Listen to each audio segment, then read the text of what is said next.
வணக்கம் நண்பர்களே, இன்னும் ஒரு இனிய காலை பொழுதில் தீதும் நன்றும் நிகழ்ச்சியில் உங்களை சந்திப்பதில் மிக்க மகிழ்ச்சி அடைகிறேன். தமிழ்நாடு போராடும், தமிழ்நாடு வெல்லும் என்கிற மாபெரும் பிரகடனத்தை மாண்புமிகு முதலமைச்சர் அவர்கள் சமீபத்தில் வெளியிட்டார்கள். தமிழ்நாடு எதற்காகவெல்லாம் இப்பொழுது போராடி கொண்டிருக்கிறது, எந்த வெற்றியை நோக்கி அது பயணித்து கொண்டிருக்கிறது என்பதை பற்றித்தான் இந்த நாட்களில் நாம் பேசிக்கொண்டிருக்கிறோம். அப்படி பார்க்கிற போது தமிழ்நாட்டினுடைய மாபெரும் போராட்டங்கள் என்ன, அவற்றிற்கான பாதைகள் என்ன என்பதைத்தான் நாம் இன்றைக்கும் பேசப்போகிறோம். கடந்த நிகழ்ச்சியில் நாம் பேசினோம், தமிழ்நாடு எப்படி கவர்னருடைய அத்துமீறல்களுக்கு எதிராக ஒரு மாபெரும் சட்ட பாதுகாப்பை தமிழ்நாடு அரசு பெற்றது என்பதை குறிப்பிட்டோம். இந்த திராவிட மாடல் அரசு போராடி கொண்டிருக்கக்கூடிய இன்னொரு மிக மிக முக்கியமான ஒரு விஷயம் என்னவென்று சொன்னால் அது மொழிக் கொள்கை, அதாவது இந்தி திணிப்பு. இந்த இந்தி திணிப்பிற்கு எதிராக இன்றைக்கு ஒரு மாபெரும் ஒரு போராட்டத்தை தமிழ்நாடு அரசு முன்னெடுத்து கொண்டிருக்கிறது. இன்னும் சொல்லப்போனால் 1938 திராவிட இயக்க இந்த போராட்டத்தை நடத்தி கொண்டிருக்கிறது. 1938 தொடங்கிய அந்த தியாகம் செறிந்த போராட்டம் இன்றைக்கும் கிட்டத்தட்ட 90 வருடங்களாக தமிழ்நாட்டில் நடந்து கொண்டிருக்கிறது.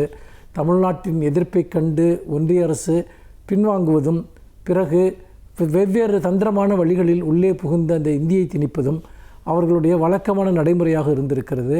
ஆனால் தமிழ்நாடு 90 வருடங்களுக்கு மேலாக விட்டு கொடுக்காமல் போராடி கொண்டிருக்கிறது.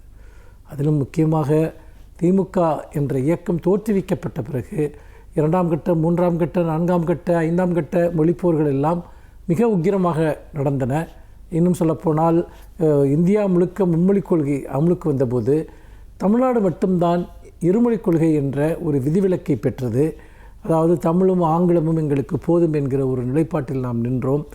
அப்படி பார்க்கிற போது இன்றைக்கு இந்தியா முழுக்க இருக்கக்கூடிய பல மாநிலங்கள் தமிழ்நாடு அன்றைக்கு எடுத்த நிலைதான் சரி, திராவிட முன்னேற்றக் கழக தலைவர்கள், திராவிட இயக்க தலைவர்கள் எடுத்த முடிவுதான் சரி என்று இன்றைக்கு கூறி வருவதை நாம் பார்க்கிறோம். ஏனென்று கேட்டால் ஹிந்தியை ஏற்றுக்கொண்ட பல மாநிலங்கள் அங்கு என்ன நடந்தது என்று நீங்கள் பார்த்தீர்கள் என்று சொன்னால், தொடர்ச்சியாக அந்த இந்தி திணிப்பு என்பது அவர்களுடைய தாய்மொழியை அழித்து விட்டது என்கிற குரல். இன்னும் சொல்லப்போனால் மராட்டியத்திலேயே இன்றைக்கு அந்த குரல் கேட்க ஆரம்பித்து விட்டது. மராட்டியர்கள் மராட்டியில் தான் பேச வேண்டும், இந்தியை பேசக்கூடாது என்று அங்கு குரல் ஒலிக்கிறது. இன்னும் பல மாநிலங்கள் தாய்மொழிக்கான முதன்மையான பங்கையும், அதே சமயத்தில் இந்தி மொழி ஆதிக்கம் தங்களுடைய மொழியினுடைய தனித்துவத்தை அழித்து விட்டது என்கிற குரல் இன்றைக்கு கேட்க தொடங்கியிருக்கிறது. அப்படிப்பட்ட நிலையில்தான் தமிழ்நாடு இன்று மீண்டும் ஒரு முறை உக்கிரமான ஒரு மொழிப்போருக்கான அந்த ஒரு அடித்தளத்தை அமைத்து வருகிறது. ஏனென்று கேட்டால் புதிய கல்விக் கொள்கையின் வழியாக இன்றைக்கு இந்தியை கட்டாயமாக்கக்கூடிய ஒரு சூழல் ஏற்படுத்தப்பட்டிருக்கிறது. நாம் தொடர்ந்து இந்தியை புறக்கணித்து வந்திருக்கிறோம், எதிர்த்து வந்திருக்கிறோம். இப்பொழுது புதிய கல்விக் கொள்கையின் வழியாக நம்மேல் திணிக்கப்படுகிற இந்த திணிப்பை நாம் எதிர்த்து இருக்கிறோம். ஆனால் பல மாநிலங்கள் தங்களுடைய மொழியினுடைய தனித்தன்மையை பாதுகாத்துக் கொள்வதற்காக இந்தியை எதிர்க்க ஆரம்பித்திருக்கின்றன. இந்திக்கு எதிராக தமிழ்நாடு தொடங்கிய இந்த போராட்டம், தமிழ்நாட்டில் நடந்து கொண்டிருந்த இந்த போராட்டம் இப்பொழுது இந்தியாவின் பல மாநிலங்களுக்கும், இந்தி பேசாத பல மாநிலங்களுக்கும் பரவி இருக்கிறது என்று சொன்னால், மொழி ஆதிக்கத்திற்கு எதிராக தமிழ்நாடு தொடர்ந்து நடத்தி கொண்டிருக்கக்கூடிய இந்த போராட்டம், தமிழ்நாடு தொடர்ந்து இந்த ஆதிக்கத்திற்கு எதிராக போராடும், தமிழ்நாடு வெல்லும். தமிழ்நாடு மட்டுமல்ல, இந்தியா முழுக்க இருக்கக்கூடிய இந்தி பேசாத மாநிலங்களுக்கும் சேர்த்துத்தான் தமிழ்நாடு போராடி கொண்டிருக்கிறது என்கிற போது, உண்மையில் மொழி ஆதிக்கத்திலிருந்து, ஒற்றை மொழி ஆதிக்கத்திலிருந்து இந்தி பேசாத அனைத்து மாநிலங்களும் விடுபடக்கூடிய காலம் வெகு தூரத்தில் இல்லை.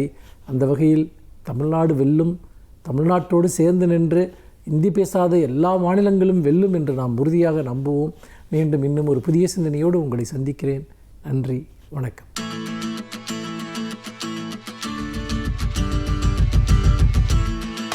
அனைவருக்கும் என் அன்பு வணக்கம்.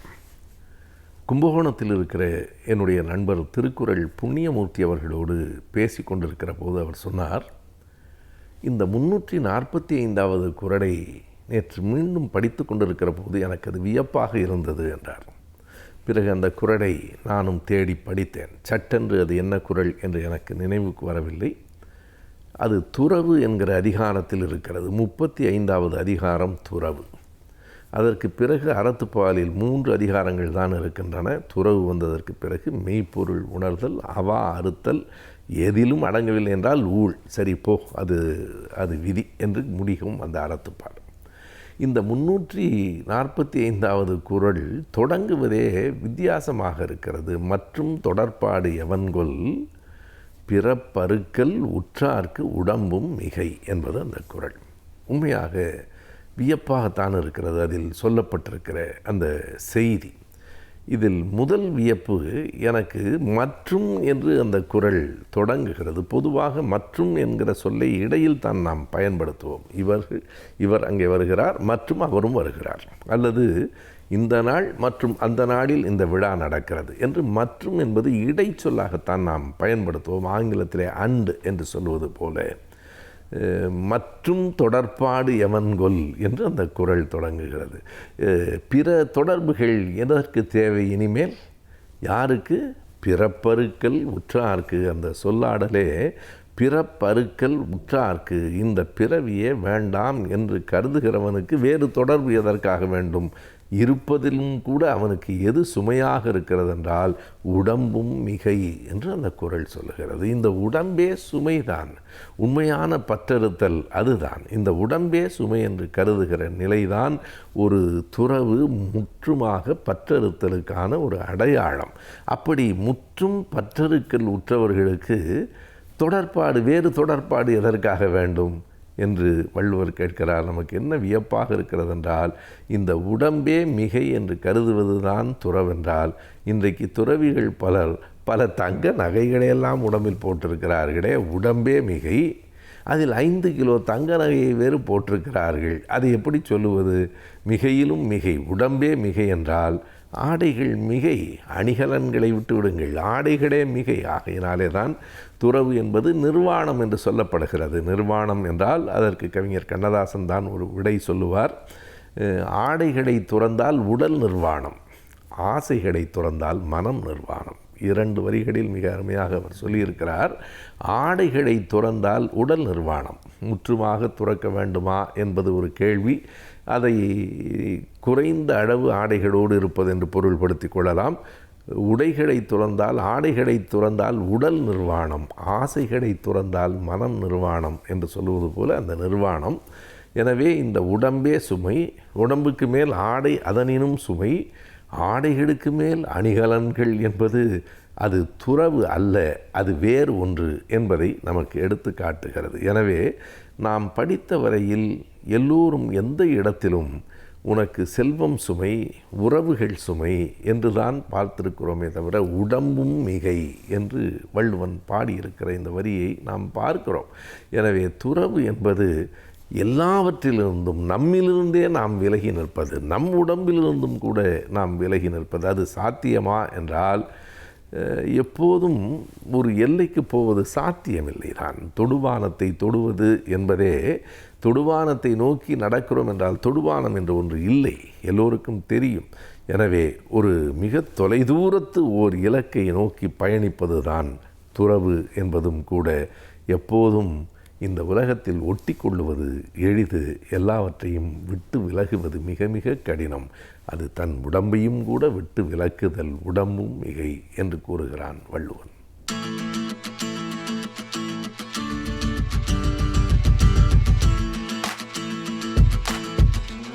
கலைஞர் டிவி நேயர்களுக்கு வணக்கம். இன்றைக்கி நம்ம முதியோர்களுக்கான தடுப்பூசியை பற்றி ஒரு சில நிமிஷம் பேசணும். இப்போது தடுப்பூசினாலே நம்ம எல்லோரும் என்ன நினைக்கிறோம்? குழந்தைகளை பற்றி தான் நினைக்கிறோம். அப்படி நினைக்கிறது ரொம்ப தப்பு. தடுப்பூசிங்கிறது எதுக்கு போடுறது? பாதுகாப்புக்காக, அதாவது ஒரு வியாதி வராமல் இருக்கிறதுக்காக. குழந்தைகள் ரொம்ப முக்கியமான ஒரு விஷயம், எல்லோரும் ஒத்துக்க வேண்டிய விஷயம். அவங்களோட எதிர்ப்பு சக்தி ரொம்ப கம்மி, அதனால தான் தடுப்பூசி போடுறோம். நல்ல விஷயம், வரவேற்க வேண்டிய விஷயம். ஆனால் மக்கள் யோசிக்கணும், ஏன் குழந்தைகளுக்கு மாத்திரம்தான் எதிர்ப்பு சக்தி கம்மியா? ஒரு உதாரணம் சொல்கிறேன். இப்போது கர்ப்பிணிகளுக்கு டெட்னஸ் டாக்சைடு, டிடி, செப்டிக் ஊசி போடுறோம். அது எல்லாருமே போடுவாங்க. எந்த கர்ப்பிணியும் வேண்டாம் சொல்ல மாட்டாங்க. ஆனால் கர்ப்பிணிகளுக்கா டெட்னஸ் வருது? ஏன் போடுறோம்? அது ஒரு 50 வருஷம் பின்னாடி பார்க்கணும். முக்கால்வாசி டாக்டர்களுக்கே இது ஏன்னு தெரியறதில்ல. ஒரு 50 வருஷம் பின்னாடி போய் பார்த்தா அது ஞாபகம் வரும். அந்த காலத்தில் என்ன ஆகும்னா, கர்ப்பிணிகளுக்கெல்லாம் டெலிவரி ஹாஸ்பிட்டல்லாம் நடக்காது, அங்கங்கே வயல்லே நடக்கும். அப்போ என்ன ஆகும்? இந்த தொப்புள் கொடியாக இருக்கிறதுக்கு அவங்ககிட்ட ஸ்டெரைலாக ஸ்பெஷலாக பிளேடெல்லாம் வச்சுருக்க மாட்டாங்க. அந்த அருவா, கத்தி எதாவது இருக்கோ அதை வச்சு வெட்டுவாங்க.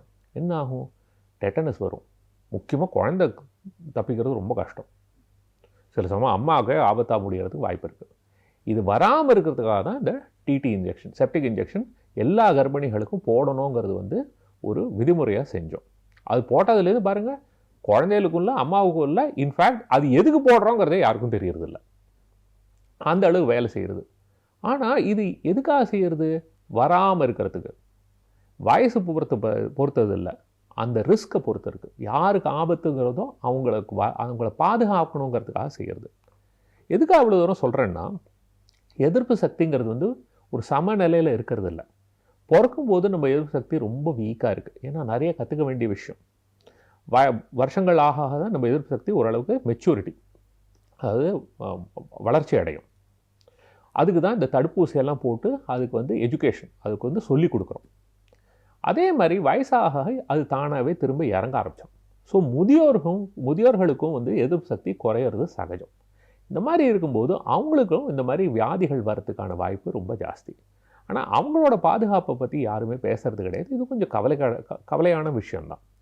ஏன் இதை சொல்கிறேன்? இப்போது நிமோனியா ஊசி வந்து குழந்தைகளுக்கு இப்போ போட போகிறாங்கன்னு சொல்லிட்டு இருக்காங்க. வரவேற்க வேண்டிய விஷயம். ஆனால் இப்போ இந்த நிமோனியா காய்ச்சல்னு பார்க்கும்போது குழந்தைகளுக்கு வரத்துக்கு வாய்ப்பு அதிகம். ஆனால் இதனால் உயிர் சேதங்கிறது ரொம்ப ரொம்ப ரொம்ப ரொம்ப அபூர்வம். இதே நிமோனியா வந்து 65 வயசுக்கு மேலே இருக்கிறவங்கள பார்த்தா அவங்களுக்கும் வாய்ப்பு ரொம்ப அதிகம். ஆனால் அவங்களில் உயிர் சேதம் ரொம்ப ஜாஸ்தி. அதாவது குழந்தைகளுக்கு வந்ததுன்னா உயிர் சேதம் 1% கம்மி. இதுவே முதியோருக்கு வந்தால் மினிமம் 10% உயிர் சேதம். மினிமம் 10%. என்ன தான் ஆன்டிபயோட்டிக் கொடுத்து, என்ன தான் ஐசியூவில் வச்சு, என்ன தான் 5 ஸ்டார் ஹாஸ்பிட்டலில் பார்த்தாலும் மினிமம் குறைஞ்சது 10% மக்களுக்கு இது உயிருக்கு ஆபத்தாக முடியும். அப்போ அவங்கள பாதுகாக்கிறது நம்மளோட கடமை இல்லையா? அதை பற்றியும் சில பேர் நிறைய பேர் யோசிக்கணும். இதில் நிறைய விஷயங்கள் இருக்குது. இது அந்த வியாதிங்கிறது மாத்திரம் இல்லை. இப்போது எல்லோரும் இப்போது மருத்துவ ரீதியாக எங்களுக்கு என்ன புரிஞ்சிருக்குன்னா, இந்த ஃப்ளூ வியாதியோ இல்லை நிமோனியா வியாதியோ வந்ததுன்னா ஒரு அவ்வளோ தாக்கம் தேவையில்லை. ஒரு லைட்டாக வந்தால் கூட அதை தாண்டி அதை பின்னாடியே வந்து இருதயத்தில் பிரச்சனை வரதுக்கு வாய்ப்பு இருக்குது. அதாவது ஹார்ட் அட்டாக், மாரடைப்பு வரதுக்கு வாய்ப்பு இருக்குது, லக்வான் வரதுக்கு வாய்ப்பு இருக்குது, ஹார்ட் ஃபெயிலியர், அதாவது இருதய பம்பிங் குறையிறதுக்கான வாய்ப்புகள், இந்த மாதிரி நிறைய பிரச்சனைகள் வரதுக்கு வாய்ப்பு இருக்குது. அதனால் இந்த தடுப்பூசிகள் போட்டால் அதெல்லாம் குறைக்கிறதுக்கு வாய்ப்பு உண்டு அப்படிங்கிற ஒரு நம்பிக்கை. அதனால தான் இப்போ நிறையா சொசைட்டின்னு சொல்லுவாங்க. அதாவது heart failure society, critical care society, அந்த மாதிரி அவங்க வந்து கைட்லைன் கொடுப்பாங்க. அதாவது இந்த மாதிரி செஞ்சால் நல்ல விஷயம் அப்படின்னு. அவங்க எல்லாருமே என்ன சொல்கிறாங்கன்னா, முதியோர்களுக்கு தடுப்பூசி போடுறது ரொம்ப ரொம்ப முக்கியம். இதனால் தேவையில்லாத உயிர் சேதத்தை குறைக்க முடியும், தேவையில்லாத பல பிரச்சனைகளையும் குறைக்கிறதுக்கு வாய்ப்பு இருக்குது. அதாவது லக்வான்லேருந்து மாரடைப்புலேருந்து நிறைய விஷயத்தை குறைக்க முடியும்னு ஒரு நம்பிக்கை. முக்கியமாக எல்லாருக்குமே தெரிஞ்ச விஷயம், ஒரு முதியோருக்கு வந்து ஹாஸ்பிட்டலில் போய் சேர்ந்தா அவங்க படுற அவஸ்தை எல்லாருக்குமே தெரியுமே. ஏன்னா ஹாஸ்பிட்டல் போய் சேர்ந்தா ஒரு வியாதிக்காக போய் சேருவாங்க, பல வியாதிகள் வந்து சேரும். கீழே விழுந்து இடுப்பு உடையும், ரத்த கட்டி வரும், மூளையில் ஏதாவது பிரச்சனை வரும், இந்த மாதிரி எத்தனையோ பிரச்சனைகள் வரதுக்கு வாய்ப்பு இருக்குது. ஸோ கூடுமான வரைக்கும் நம்ம ஆஸ்பத்திரி போகாமல் நம்ம பாதுகாக்கிறதுக்கு தான் ரொம்ப ரொம்ப முக்கியம். அதில் தடுப்பூசியும் ஒரு முக்கியமான ஒரு பாகமாகும். ஸோ என்ன சொல்ல வரேன்னா, 65 வயசு ஆயிடுத்துனாலே நம்ம நிறையா தடுப்பூசியை பற்றி யோசிக்க வேண்டியது இருக்குது. இதில் முக்கியமாக வந்து இந்த இன்ஃப்ளூயன்ஸா தடுப்பூசி தான் ரொம்ப எல்லா நாட்டிலையுமே முக்கியம்னு சொல்கிற விஷயம். ரெண்டாவது வந்து இந்த நிமோனியா ஊசி. இந்த நிமோனியா ஊசி வாழ்க்கையில் ஒரு தடவை தான், அது ரொம்ப ஈஸி. ஆனால் இந்த ஃப்ளூ ஊசி வந்து வருஷத்துக்கு ஒரு தடவை. ஏன்னா இந்த ஃப்ளூங்கிறது வந்து வருஷம் மாறுறதுனால அதுக்கு தகுந்த மாதிரி ஊசியும் மாறும். வருஷம் போடுறது ரொம்ப நல்லது. இதில் சைடு எஃபெக்ட்னு ஒன்றும் பெரிய விஷயமே கிடையாது, ரொம்ப ஈஸியானது. கர்ப்பிணிகளுக்கே கொடுக்குறோம், அந்த மாதிரி இருக்கும்போது ஏன் கவலைப்படணும்? சின்ன சின்ன குழந்தைகளுக்கும் கொடுக்குறோம். அதனால் இதை பற்றி கவலைப்படவே வேண்டாம். இது நல்ல ஒரு எஃபெக்டிவ், அதாவது இதனால் பயன் நிறையா இருக்குது. இதை பற்றி தேவையில்லாமல் யோசிக்கக்கூடாது. இதை தவிர மற்ற சில பேருக்கும் இதை பற்றியெல்லாம் யோசிக்கணும். என்ன, ஏற்கனவே உடலில் வந்து சில வியாதிகள் இருக்கிறவங்க, அதாவது சிறுநீரக பிரச்சனை இருக்கிறவங்களுக்கு எதிர்ப்பு சக்தி கொஞ்சம் பிரச்சனை தான். அவங்களுக்கு அடிக்கடி பல இன்ஃபெக்ஷன் வரதுக்கு வாய்ப்பு இருக்குது. அதே மாதிரி இருதய வியாதி இருக்கிறவங்க, நுரையீரலில் பிரச்சனை இருக்கிறவங்க, ஈரலில் பிரச்சனை இருக்கிறவங்க, இப்போது கல்லீரல் மண்ணீரல் அந்த மாதிரி வியாதிகள் ஏதாவது இருந்ததுன்னா, அந்த மாதிரி இல்லை எதிர்ப்பு சக்தி கம்மியாக இருந்ததுன்னா, கேன்சர் வைத்தியம், ஸ்டீராய்டு வைத்தியம், எய்ட்ஸ் வியாதி, இந்த மாதிரி வியாதிகள் இருந்தாலுமே எதிர்ப்பு சக்தி கொஞ்சம் மற்றவங்களோட கொஞ்சம் கம்மி தான். இந்த மாதிரி மக்களுக்கு வந்து இந்த மாதிரி தடுப்பூசி போடுறதுங்கிறது ரொம்ப நல்ல விஷயம். பிற்காலத்தில் பிரச்சனை வராமல் பாதுகாக்கலாம். இப்போது இந்த பிரச்சனை வந்தால் நம்ம ட்ரீட்மெண்ட் எடுக்கலாமே, இதுக்கெல்லாம் வைத்தியம் இருக்கேன்னு நிறைய பேர் சொல்கிறாங்க. ஆனால் ஒன்று ஞாபகம் வச்சுங்க, வருமுன் காப்போம் தான் நல்லது. வந்த பின் நம்ம அவஸ்தைப்படுவோம், வைத்தியம் பண்ணுவோம்னா தடுப்பூசியோட வேலை எங்க, ஒரு வியாதியோட வைத்தியத்தோட வேலை எங்க? ரெண்டாவது, என்னதான் பர்ஃபெக்ட் வைத்தியம் பண்ணாலும் நான் சொன்ன மாதிரி ஒவ்வொரு வியாதியிலும் ஓரளவுக்கு உயிர் சேதம் இருக்குது. அதை குறைக்க முடியாது. அதை குறைக்கணும்னா அதுக்கு ஒரே வழி வராமல் பார்த்துக்கிறதுக்கு தான். ஸோ இப்போ வீட்டில் வந்து நீங்கள் எவ்வளோக்கு எவ்வளோ குழந்தையெல்லாம் நீங்கள் வந்து பாதுகாப்பாக பார்த்துக்கிறீங்களோ, அவங்களுக்கு வந்து தடுப்பூசியெல்லாம் போட்டு அவங்க உடம்பை நன்னா பார்த்துக்கிறீங்களோ, அதே மாதிரி உங்கள் வீட்டில் இருக்கிற முதியோரையும் கொஞ்சம் கவனிக்கிறது ரொம்ப நல்ல விஷயம். அவங்களுக்கு இதுக்கு தகுந்த மாதிரியான தடுப்பூசிகள்லாம் போட்டு அவங்களோட ஆரோக்கியத்தையும் நம்ம நன்னா கவனிச்சுட்டோம்னா அவங்க வந்து மேற்கொண்டு யார் மேலேயும் பாரமாக இல்லாமல் ஒரு சுதந்திரமாக இருக்கிறதுக்கு ஒரு நல்ல வாய்ப்பு இருக்குது.